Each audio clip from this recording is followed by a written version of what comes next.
এই যে আমি তেল দিয়ে দিয়েছি, মশলা দিয়ে এখন এর মধ্যে আবার এই শুটকি মাছগুলো গরম পানি দিয়ে ধুয়ে ভালো করে পরিষ্কার করে নিয়েছি। এগুলো আমার বাড়িতে তৈরি করা শুটকি, এগুলো আমরা খুব পরিষ্কার করে রোদে শুকিয়ে কেটে বা নিচ্ছি। এটা কিনা না, বাড়ির আমাদের শুটকি। এখন লবণ সামান্য,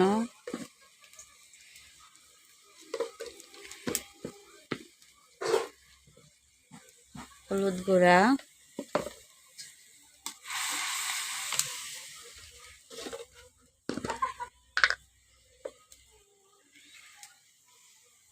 মরিচের গুঁড়া।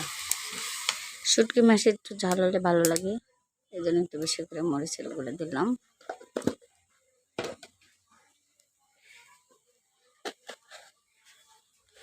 আসলে আমার মোবাইলটা ধরে কেউ নেই, একাই ভিডিও করি। আমরা নতুন, ভুল ত্রুটি হলে আপনারা মাফ করে দেবেন। এবার ধনিয়া দিলাম। এবার মশলাটা আর শুটকি মাছটা কষাবো, ভালোভাবে কষিয়ে নেব।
আস্তে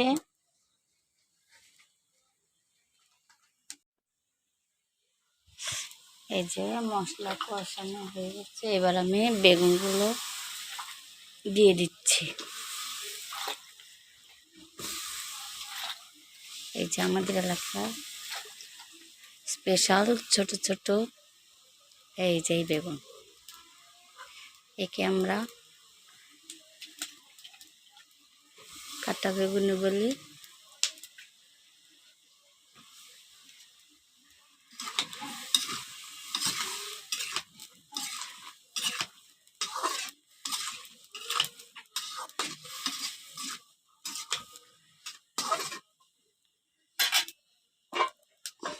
এখন কষতে দিয়েছি, কষু।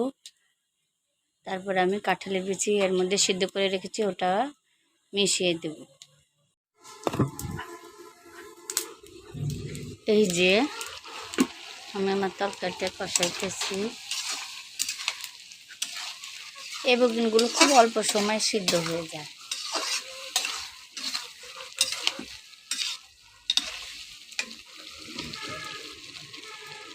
শুটকি মাছ আসলে যত রসুন পেঁয়াজ দেওয়া যায় ততই বেশি, কিন্তু কী করব, এখন পেঁয়াজের দাম অনেক বেশি, তাই অল্প করে দিয়ে খাওয়া ভালো।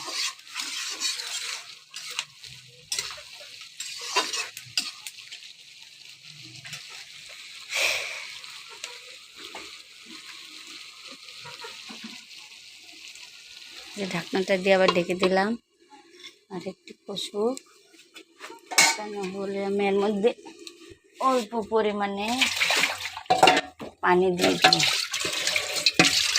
এই সময় বেশি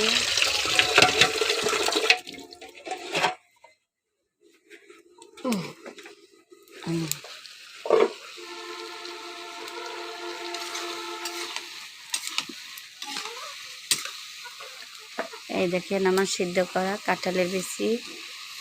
এবার সিদ্ধ না করে আপনি চাইলে আগে কাঁঠালের বিচিটা ভালোভাবে কষিয়ে তার মধ্যে পরে একটু পরে বেগুন দিয়ে সেভাবেও রান্না করা যায়। তা আমি একটু হালকা সিদ্ধ করছি, তাহলে বিচিটা নরম হবে, খেতে অনেক ভালো লাগবে। এবার আরেকটু কষুক, তারপরে অল্প পরিমাণে পানি দেবো, বেশি না।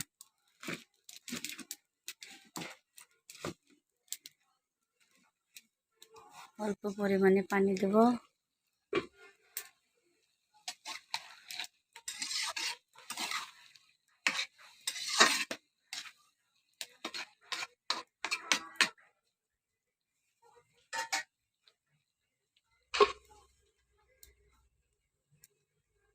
তরকারিটা হলে আপনাদের আমি আবার দেখাবো।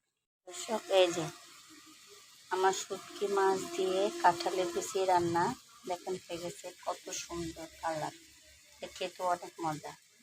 দেখুন, এটা আমরা গামাখা মানে অল্প হালকা হালকা জল রাখি। এই দেখেন দূর থেকে দেখেন কত সুন্দর লাগতেছে। আপনারা এভাবে তৈরি করে খাবেন, দেখবেন যে সত্যি অনেক মজা লাগছে। রান্না করে না খেলে বুঝবেন না আসলে স্বাদটা কি। রান্না করে খায় কমেন্ট করবেন। আমার এই রান্নার রেসিপি যদি আপনাদের ভালো লেগে থাকে তাহলে একটা লাইক সাবস্ক্রাইব করবেন এবং কমেন্ট করবেন আমার যদি কোনো ভুল হয়ে থাকে। আজকে এই পর্যন্তই। আগামীতে আরেকটি নতুন ভিডিও নিয়ে আসবো। সে পর্যন্ত অপেক্ষা করুন। আসসালামু আলাইকুম।